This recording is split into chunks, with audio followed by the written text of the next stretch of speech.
Бүгін ғалым, геолог, мемлекет және қоғам қайраткері Қаныш Имантайұлы Сәтбаевтың туғанына 125 жыл толды. Ол Қазақстан ғылымындағы геологиялық қызметтің негізін қалаушы, Қазақ СССР ғылым академиясын ұйымдастырушы және оның тұңғыш президенті, геологиялық ғылымдар институтын құрушы тұлға.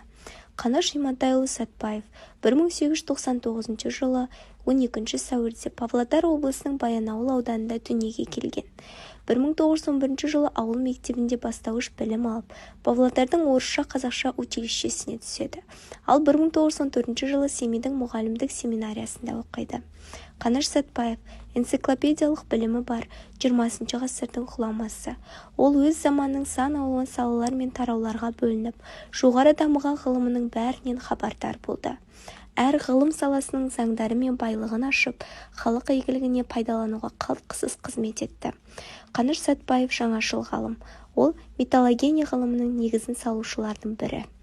Қаныш Сәтбаев алғашқы қазақ мектептеріне арналып ана тілінде жазылған алгебра оқулығының авторы. Ол сол кезде КСРО-ға кірген Күншығыс республикалы өкілдерінен шыққан тұңғыш академик еді. Сол кездегі кеңес елінің жоғарғы марапат белгісі Ленин орденінің 4 дүркін иегері. Қаныш Имантайұлы Сәтбаев сан қырлы талантын, ақыл-ой парасатын туған халқының мерейін үстем етуге жұмсады. Оның өнегелі өмір жолы баршамызға үлгі.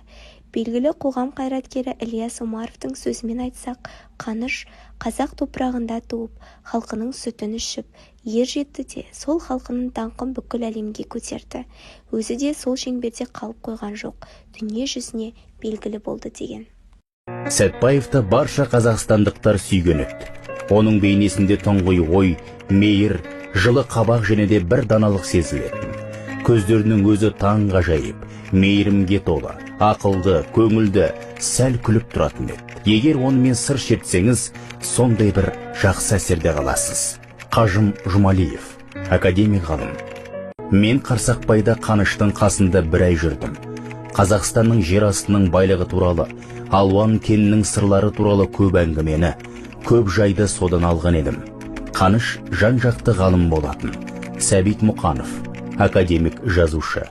Іргетасын Қанекең қалап, қалыптастырып, қанаттандырған ғылым ордасында барша саналы ғұмырымды, яғни 48 жылымды өткіздім. Қанекеңнің ілтипатына ие болған көп жастардың бірі болғаным үшін өзімді бақытты санаймын. Әбдуәли Қайдар. Қаныштың бір үлкен ерекшелігі ол химикпен де, биологпен де, физикпен де, медикпен де және тарихшымен де, тілші әдебиетшімен де өздерінің ғылым тілінде сөйлесе біледі. Мұхтар Әуезов, академик жазушы.